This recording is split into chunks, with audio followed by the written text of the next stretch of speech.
कक्षा 8 के लिए इतिहास की पाठ्यपुस्तक हमारे अतीत का पाठ 7 देशी जनता को सभ्य बनाना, राष्ट्र को शिक्षित करना भाग 2 का अध्ययन करेंगे। व्यवसाय के लिए शिक्षा। 1854 में ईस्ट इंडिया कंपनी के लंदन स्थित कोर्ट ऑफ डायरेक्टर्स ने भारतीय गवर्नर जनरल को शिक्षा के विषय में एक नोट भेजा। कब भेजा? 1854 में भारतीय जो गवर्नर जनरल थे उनको शिक्षा के विषय में एक नोट भेजा। कंपनी के नियंत्रक मंडल के अध्यक्ष चार्ल्स वुड के नाम से जारी किए गए इस संदेश को वुड का नीति पत्र के नाम से जाना जाता है। इस दस्तावेज में भारत में लागू की जाने वाली शिक्षा नीति की रूपरेखा स्पष्ट करते हुए एक बार फिर दोहराया गया कि प्राच्यवादी ज्ञान के स्थान पर यूरोपीय शिक्षा को अपनाने से कितने व्यवहारिक लाभ प्राप्त होंगे। अर्थात इसमें बताया गया है कि प्राच्यवादी ज्ञान के स्थान पर यदि यूरोपीय शिक्षा को अपनाएंगे तो हमें व्यवहारिक रूप से व्यापार में, समाज में, सब जगह हमें फायदे ही फायदे प्राप्त होंगे। इस दस्तावेज में यूरोपीय शिक्षा का एक व्यवहारिक लाभ आर्थिक क्षेत्र में बताया गया था। किस क्षेत्र में बताया गया? आर्थिक क्षेत्र में। उसके मुताबिक यूरोपीय शिक्षा के माध्यम से भारतीयों को व्यापार और वाणिज्य के विस्तार से होने वाले लाभों को समझने और देश के संसाधनों के विकास का महत्व समझने में भी मदद मिलेगी।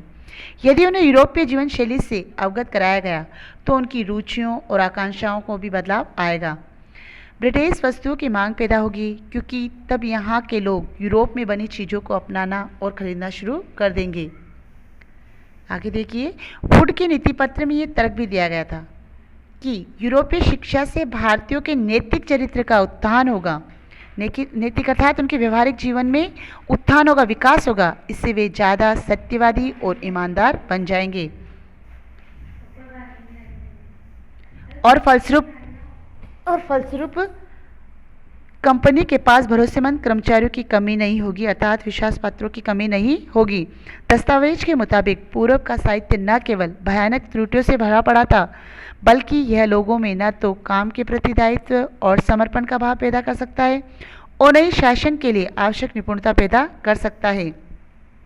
1854 के नीति पत्र के बाद अंग्रेजों ने कई अहम कदम उठाए। सरकारी शिक्षा विभागों का गठन किया गया ताकि शिक्षा संबंधी सभी मामलों पर सरकार का नियंत्रण स्थापित किया जा सके। विश्वविद्यालय शिक्षा की व्यवस्था विकसित करने के लिए भी कदम उठाए गए। 1857 में जब मेरठ और दिल्ली में सिपाही विद्रोह कर रहे थे, क्या कर रहे थे? सिपाही विद्रोह कर रहे थे। उस समय कलकत्ता, मद्रास, मुंबई विश्वविद्यालय की स्थापना की जा रही थी। स्कूली शिक्षा प्रणाली में परिवर्तन के प्रयास भी किए गए। यूरोपीय ज्ञान के पक्ष में एक तर्क है। देखिए, 1854 के वुड के नीति पत्र में प्राच्यवादी ज्ञान का विरोध करने वालों की निर्णायक विजय का संकेत था। इसमें कहा गया था कि हमें जोर देकर ये बात कहनी चाहिए कि भारत में हम जिस शिक्षा का प्रसार करना चाहते हैं उस शिक्षा का लक्ष्य यूरोप की श्रेष्ठतर कलाओं, सेवाओं, दर्शन और साहित्य यानी यूरोपीय ज्ञान का प्रसार करना है। नैतिक शिक्षा की मांग। 19वीं सदी में भारत में सक्रिय ईसाई प्रचारकों ने व्यवहारिक शिक्षा के पक्ष में दिए जा रहे तर्कों का घोर विरोध किया। प्रचारकों का मानना था कि शिक्षा का उद्देश्य लोगों के नैतिक चरित्र में सुधार लाना होता है और नैतिकता उत्थान केवल ईसाई शिक्षा के जरिए ही संभव है। 1813 तक ईस्ट इंडिया कंपनी भारत में प्रचारक गतिविधियों के विरुद्ध थी। कंपनी को भय था कि प्रचारकों की गतिविधियों की वजह से स्थानीय जनता के बीच असंतोष पैदा होगा और लोग भारत में अंग्रेजों की उपस्थिति को शक की नज़र से देखने लगेंगे। किस नज़र से देखेंगे? शक की नज़र से देखेंगे।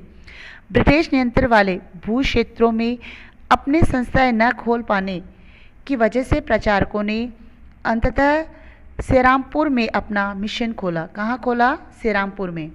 ये इलाका डेनिश ईस्ट इंडिया कंपनी के नियंत्रण में आता था।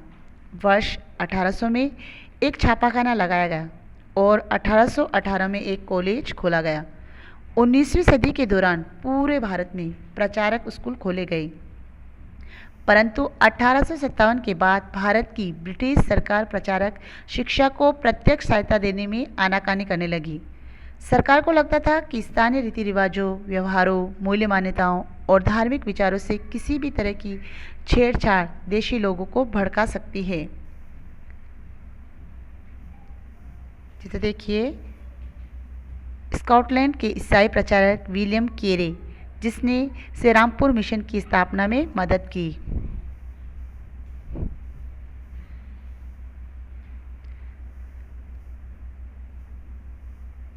कलकत्ता के पास हुगली नदी के तट पर स्थित श्रीरामपुर कॉलेज। स्थानीय पाठशालाओं का क्या हुआ? क्या आपको कुछ अंदाजा है कि अंग्रेजों से पहले यहाँ बच्चों को किस तरह पढ़ाया जाता था? क्या आपने कभी सोचा है कि उस समय बच्चे स्कूल जाते भी थे या नहीं? और अगर स्कूल थे तो ब्रिटिश शासन के तहत उनका क्या हुआ?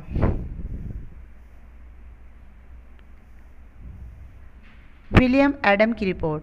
1830 के दशक में स्कॉटलैंड से आए ईसाई प्रचारक विलियम एडम ने बंगाल और बिहार के जिलों का दौरा किया। कंपनी ने उन्हें देसी स्कूलों में शिक्षा की प्रगति पर रिपोर्ट तैयार करने का जिम्मा सौंपा था। एडम ने जो रिपोर्ट तैयार की वह दिलचस्प थी।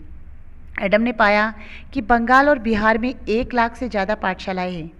ये बहुत छोटे छोटे केंद्र थे जिनमें आमतौर पर 20 से ज़्यादा विद्यार्थी नहीं होते थे। कितने? 20 से ज़्यादा विद्यार्थी नहीं होते थे। फिर भी इन पाठशालाओं में पढ़ने वाले बच्चों की कुल संख्या काफ़ी बड़ी, यानी 20 लाख से भी ज़्यादा थी। ये पाठशालाएं संपन्न लोगों या स्थानीय समुदाय द्वारा चलाई जा रही थी। कई पाठशालाएं स्वयं गुरु द्वारा ही प्रारंभ की गई थी। शिक्षा का तरीका काफ़ी लचीला था। आज आप जिन चीज़ों को स्कूलों से उम्मीद करते हैं, उनमें से कुछ चीज़ें उस समय की पाठशालाओं में भी मौजूद थी। बच्चों की फीस निश्चित नहीं थी, छपी हुई किताबें नहीं होती थी, पाठशाला की इमारत अलग से नहीं बनाई जाती थी, बेंच और कुर्सियाँ नहीं होती थी, ब्लैक बोर्ड नहीं होते थे, अलग से कक्षाएं लेने, बच्चों की हाजिरी लेने का कोई इंतज़ाम नहीं होता था। सालाना इम्तिहान और नियमित समय सारणी जैसी कोई व्यवस्था नहीं थी। कुछ पाठशालाएं बरगद की छांव में चलती थी, तो कई गांव की किसी दुकान या मंदिर के कोने में या गुरु के घर पर ही बच्चों को पढ़ाया जाता था। बच्चों की फीस उनके माँ बाप की आमदनी से तय होती थी कि उनके माँ बाप की आमदनी कितनी है। अमीरों को ज़्यादा और गरीबों को कम फीस देनी पड़ती थी। शिक्षा मौखिक होती थी। किस तरह होती थी? मौखिक। और क्या पढ़ाना है, यह बात विद्यार्थियों की ज़रूरतों को देखते हुए गुरु ही तय करते थे। विद्यार्थियों को अलग कक्षाओं में नहीं बिठाया जाता था, सभी एक जगह एक साथ बैठते थे। अलग अलग स्तर के विद्यार्थियों के साथ गुरु अलग अलग से बात कर लेते थे। एडम ने पाया कि यह लचीली प्रणाली स्थानीय आवश्यकताओं के लिए काफ़ी अनुकूल है। उदाहरण के लिए, फसलों की कटाई के समय कक्षाएं बंद हो जाती थी, क्योंकि उस समय गांव के बच्चे प्राय खेतों में काम करने चले जाते थे। कहाँ जाते थे? खेतों में काम करने चले जाते थे। कटाई और अनाज निकल जाने के बाद पाठशाला दोबारा शुरू हो जाती थी।